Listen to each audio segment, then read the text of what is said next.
season for the Royal Winnipeg Ballet is all about fashion and design. That was the beautiful Amanda Green wearing an original design by local designer Adriana Dandino. And well, Andre, does that sort of set the tone for the new season? Yeah, it does in many ways, because it's meant to be a romantic season, because we have 4 works that have a romantic theme attached to it. Princess and the Goblin, Nutcracker, Sleeping Beauty, and Moulin Rouge to finish the season. And it's really interesting because there's so many full lengths this season. Yes, they are. Usually we do 3 full lengths and 1 repertoire of mixed works. But this year, because of we felt that the connection between each of the work would be strong, we're doing mixed bill on tour this coming season, actually. But it's something we have done also in the past. But so the format changes from time to time. Doing full-length classics, how does that challenge the dancers, Andre? Well, it challenged them very differently than, let's say, a pure movement work, which is not about emotions necessarily, although there is plenty of it. It's not about telling a story. It's just about moving in a certain way to music and to create an atmosphere that's very different than storytelling. You look at Romeo and Juliet, the way Juliet will interpret each of the movements she does to tell a story, to advance the story.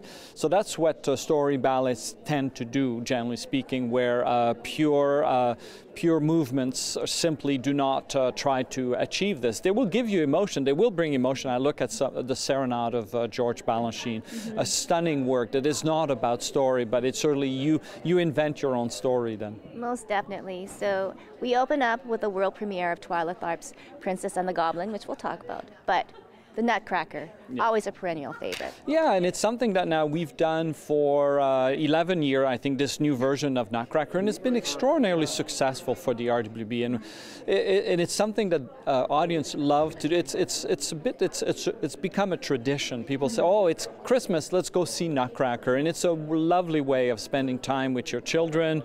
Just go see something of quality that has art, that has music, that has sets, costume, and everything. And then again, Sleeping Beauty, another enchanting classic, and then our very own Jordan Morris's Moulin Rouge to end it off. Yeah, and Moulin has done incredibly well for us. We've done it on tour now for 100,000 people have seen it, and I have to say the response to the work has been absolutely astounding, meaning that people responded so strongly to it, like they were mesmerized by the work, and it's wonderful to have that. All right. The world-renowned legendary Twyla Tharp will be coming early September to put the finishing touches on Princess and the Goblin. Yes, and she's coming in early September and will stay until the end of the shows. So I think it's 7 or 8 weeks in total, and it's exciting.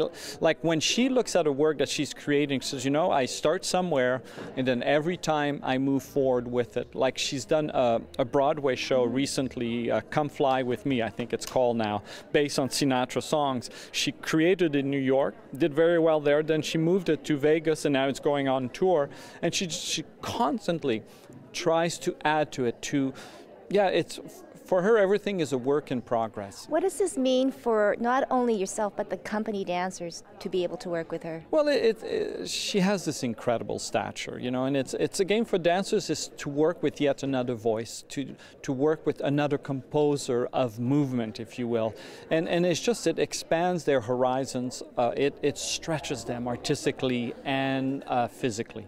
Wow. Can hardly wait. Another brand new season. For more information, you can go to the website rwb.org. But for now, we're going to step into fantasy and design with costume designer Ann Armit and behind the scenes for Princess and the Goblin. Inspired by Alexander McQueen, the gown features a crocheted bodice and headpiece and layers of natural fiber fabrics.